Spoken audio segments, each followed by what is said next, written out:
कोविड-19 का प्रसार जिस तेजी से भारत में हो रहा है और अब तक ये जो मार्च से शुरुआत हुई थी और अब तक लगभग 1,10,000 लोगों की मौत हो चुकी है इस महामारी से।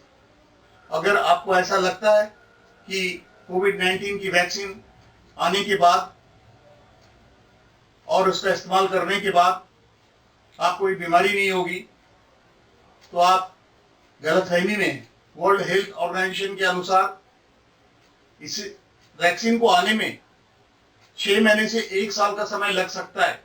उसके बाद भी हर आदमी तक, हर व्यक्ति तक ये पहुंचने में और भी ज्यादा वक्त लगेगा। तो ये बहुत जरूरी है कि हम इसे सीरियसली लें। हाय फ्रेंड्स, मैं ओपी सिंह। ये कोविड-19 के बारे में तीसरा मेरा एपिसोड है और मुझे ये बनाने की जरूरत इसलिए पड़ रही है क्योंकि अभी भी हमारे देश में जो पॉजिटिव केसेस निकल रहे हैं, जो मौतें हो रही है, वो बढ़ ही रही है, घटने का नाम नहीं ले रही है और लोग उतने ही लापरवाह दिखते हैं। लोगों को ऐसा लगता है यार कुछ नहीं होता है, लेकिन वो लोग ये नहीं जानते प्री सिम्टोमेटिक, एसिम्टोमेटिक, ये बहुत सारे, आपको कुछ लक्षण नहीं दिखाई देगा लेकिन आप प्री सिम्टोमेटिक से सफर कर रहे हो सकते हैं और उसकी वजह से किसी और को आपके घर में हो सकता है। ये सारी चीजें बताई जा चुकी है। आइए आज हम बात करते हैं अपने मेहमानों से। हमारे एक परिचित मित्र मिस्टर अतुल सावडावकर, वो पॉजिटिव हो गए थे, लेकिन वो एक खिलाड़ी हैं वॉलीबॉल के और कोच भी है। आइए सुनते हैं वो क्या कहते हैं इस बारे में। हेलो फ्रेंड्स, कैसे हैं आप? Hope you are fine. डर गए ना कोरोना से, लेकिन मैं आपको बताता हूँ, इससे आपको थोड़ा भी नहीं डरना है। पिछले महीने ही मुझे ये इन्फेक्शन हो गया था, लेकिन मैंने टाइम पे टेस्ट करवाई और मैं पॉजिटिव आ गया। पॉजिटिव आने के बाद मैं इमीडिएटली हॉस्पिटल में एडमिट हो गया और वहाँ पे मुझे इतनी अच्छी ट्रीटमेंट मिली कि ऐसे लग ही नहीं रहा था कि मैं कोरोना पॉजिटिव हूँ। 6-7 दिन में मुझे डिस्चार्ज दिया गया और मैं घर आके क्वारंटाइन हो गया और एकदम फिट हो गया। जो डॉक्टर्स ने मुझे दवाई दी थी वो टाइम पे ली मैंने। और एक आपको बात बताता हूँ, अभी जो दवाई आई है वो आपके वायरस को ख़त्म कर देती है, आपकी इम्यूनिटी बढ़ाती है और आप इस कोरोना से मुक्त हो जाते हो। तो आप थोड़ा भी डरिए नहीं इससे। ये इन्फेक्शन कभी ना कभी हो सकता है आपको, लेकिन आप रेडी रहना, मेंटली फिट रहना और अपने फैमिली को भी बताना कि इससे कोई खतरा नहीं है। खतरा किसे है? जो बहुत ही डिले करता है ट्रीटमेंट लेने में। अगर टाइम पे आपने ट्रीटमेंट ली तो आप इससे बाहर निकल जाओगे और आप एकदम फिट हो जाओगे। Thank you, take care. और एक स्कूल के छात्र से भी मैंने बात की, उनका क्या कहना है, उनसे भी सुनते। Hello guys, I'm Athanul Savadkar. मैं अथानुल सावडाकर हूँ। आई होप आप अच्छे होंगे। Thank you for watching this. But अगर आप कोरोना के झपट में आ गए होंगे, गेट वेल सून। और इस कोरोना ने सबको डरा के रखा है, आप भी डर के रखे हो और आपको सर्दी वर्दी कुछ हुई, आप टेस्ट करना नहीं चाहते हो, प्लीज ऐसा मत करिएगा। आप टेस्ट करने जाओ। मेरे पापा को भी हुआ था ये थोड़े दिन पहले और हफ्ते पहले, उनको भी, वो भी एडमिट थे, बट उनको ट्रीटमेंट बहुत अच्छी मिली डॉक्टरों से। उनकी वजह से ही वो ठीक होके आए हैं आज। इस वक्त हमारे साथ मिस्टर प्रशांत बैनर्जी, जो कि एक इंजीनियर है, वो मौजूद है। साथ में मिस्टर राजकुमार छाबरिया, वो भी है। आइए सुनते हैं उनका क्या कहना है, लोगों को क्या सलाह दे रहे हैं। नमस्ते। आप लोगों को पता है कि अभी कोविड बहुत ज़्यादा फैल गया और बिजनेसेस भी ऐसा है कि और रुक नहीं सकते।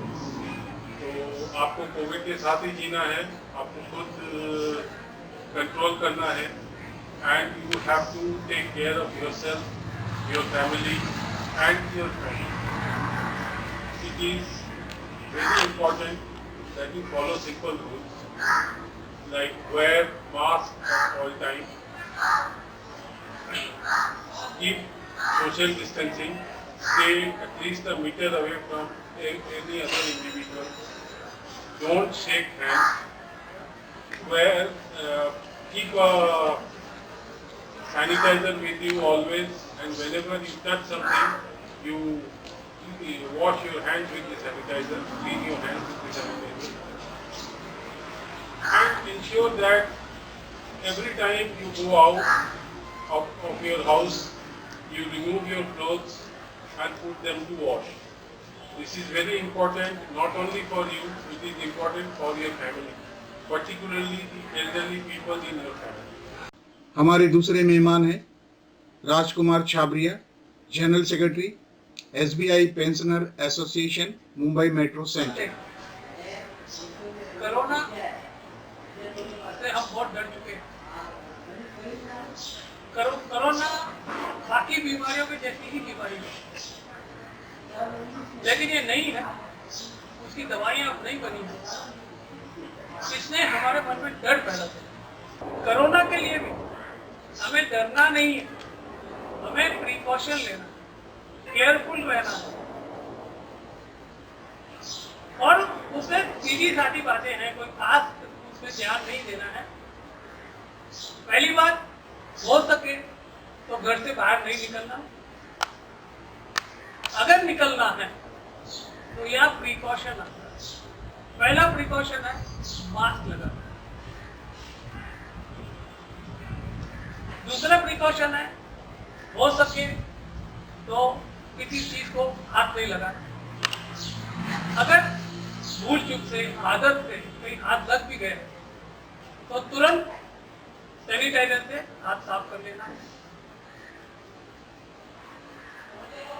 सोशल डिस्टेंसिंग जिसको बोलते हैं, उसमें ऐसा नहीं है कि एक दूसरे से नहीं मिलना है, लेकिन थोड़ी दूरी रखना। दूरी से हमें भी फायदा है और हमारे आसपास वालों को भी फायदा है। बहुत सी बीमारियां ऐसी हैं दोस्तों जिसकी दवाइयां हैं।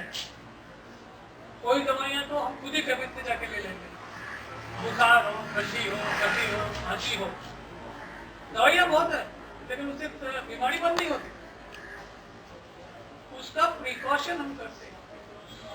उसी तरह कोरोना के भी कल दवाइयां आ जाएंगी। ऐसे नहीं कोई बीमारी चली जाएगी, दवाइयां आ जाएंगी। तो प्रिकॉशन हमें लेना ही है, जिसको इंग्लिश में बोलते हैं prevention is better than cure.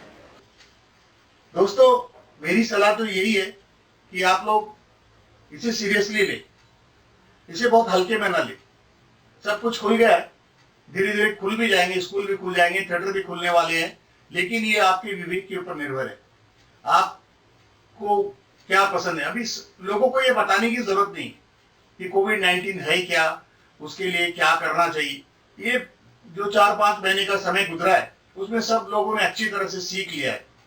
TV में देख के, व्हाट्सएप यूनिवर्सिटी से सब लोगों को अच्छी तरह से मालूम है।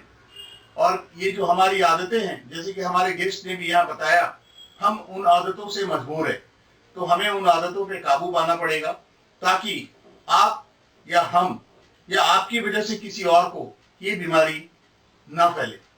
Please like, share, subscribe. Thank you.